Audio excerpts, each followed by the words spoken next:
Viva Voz, com Vera Magalhães.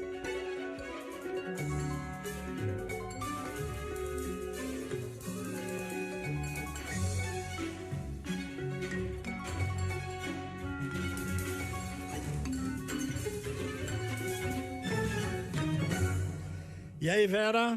Boa tarde, Sardenberg, Nadédia e todo mundo que está nos ouvindo e assistindo. E agora, de volta no YouTube. Bem a tempo do Viva Voz, hein, Vera? Você vai falar alguma coisa ou vai permanecer em silêncio? Eu vou só citar versículos bíblicos hoje e permanecer em silêncio sobre todo o resto. Tem um livro para vender aí? É, exatamente. Eu tenho um HC que me garante aqui possibilidade de fazer isso. Vou usá-lo.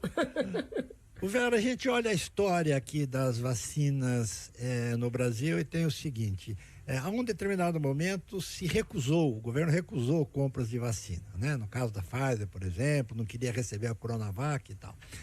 E depois passou a comprar. E aí, quando passou a comprar, passou direto da negação para negociata. Passou direto da negação para negociata. É bem isso, Sardenberg. A gente agora, com o surgimento de novos casos, né, de intermediação privada de vacinas, de negociação de vacinas com intermediários, o que a gente tem é bem um balcão de negócios da vacina montado mesmo no Ministério da Saúde, com intermediação também de parlamentares. O parlamentar cujo nome aparece mais reiteradamente nessas conversas, aquelas que resultaram em contratos, como a da Convaxin, e as outras que não resultaram, mas que têm aí várias suspeitas de negociações nebulosas no seu decorrer, o que mais aparece é o deputado Ricardo Barros, do PP do Paraná, ex-ministro da Saúde, que vem a ser o líder do governo Jair Bolsonaro na Câmara. Ele é o elo de ligação entre todas essas negociações de vacinas, entre funcionários do Ministério da Saúde, que são acusados de ou cobrar propina ou fazer pressão pela rápida aprovação dos trâmites desses contratos, e também da pressão sobre a Anvisa.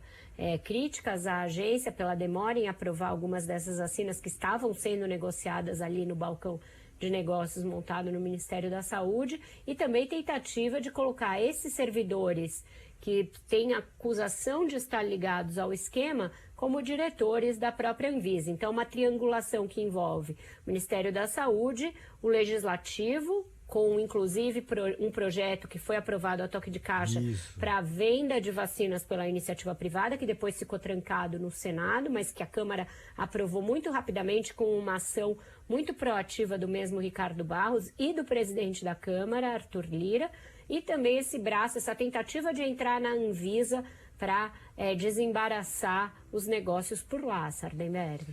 Agora, Vera, primeiro atrasar e depois negociata, e nós estamos falando de vidas, né?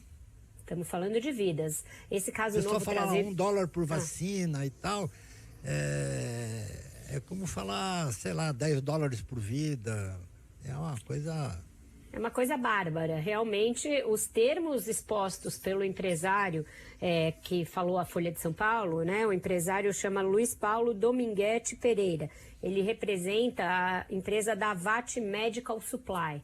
E ele fala de uma conversa que realmente é uma conversa que não dá para imaginar que um servidor público e um empresário tenham tido durante o auge de uma pandemia, ali em fevereiro, no dia em que houve essa conversa, em que foi teria sido cobrada a propina de $1 por vacina vendida.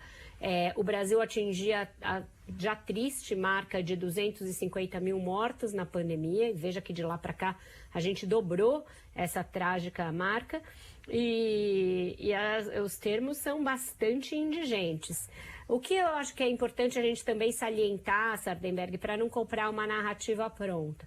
Essa empresa parece ser uma empresa bastante picareta, então eu acho que tem que investigar também esse Luiz Paulo Dominguete, essa Davat, que não são santos que estavam querendo fazer o bem e foram extorquidos por servidores. Exatamente. Não é disso que se trata. Essa empresa tem um histórico de tentativa de venda de vacina, inclusive da mesma vacina, a vacina da AstraZeneca, para prefeituras e com todo o cheiro de golpe, toda a cara de golpe. Eles diziam ter uma licença para negociar em nome das farmacêuticas, mas hoje a AstraZeneca já está dizendo que não tem contrato com esse tipo de empresa para fazer a intermediação do imunizante dela. E o Brasil já tinha adquirido 100 milhões de doses da AstraZeneca diretamente com a empresa e tinha firmado o contrato para que ela fosse fabricada aqui no Brasil pela Biomanguinhos da Fiocruz.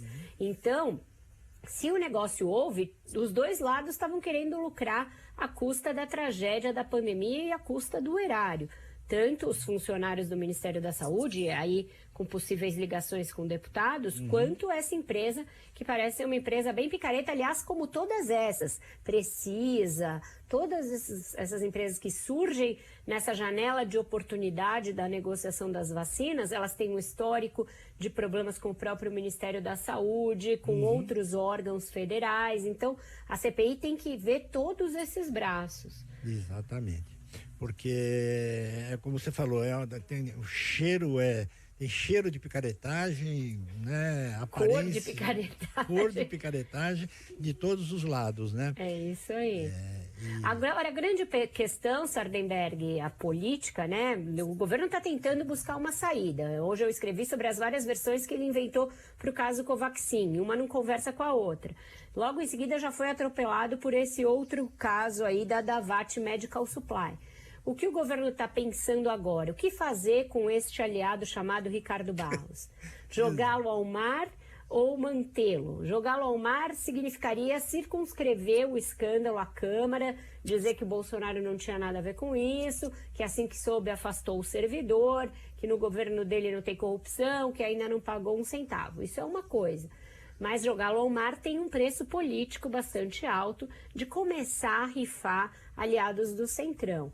Voltando no tempo, para o que isso implica de risco para governos, foi quando, mais ou menos, o governo Lula resolveu circunscrever o escândalo todo dos Correios ao Roberto Jefferson e ao seu aliado, o Marinho, não era Rogério Marinho, era outro nome, nos Correios, e aí o Roberto Jefferson pôs a boca no trombone porque viu que ia morrer sozinho.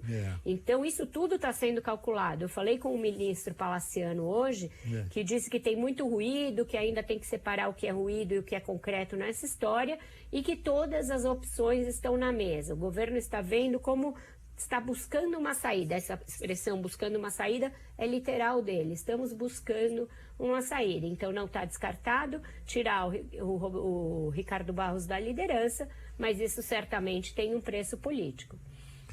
Vera Magalhães, obrigado, Vera. Até amanhã. Até amanhã, Sardenberg, Nadédia, e um bom programa para vocês. Até.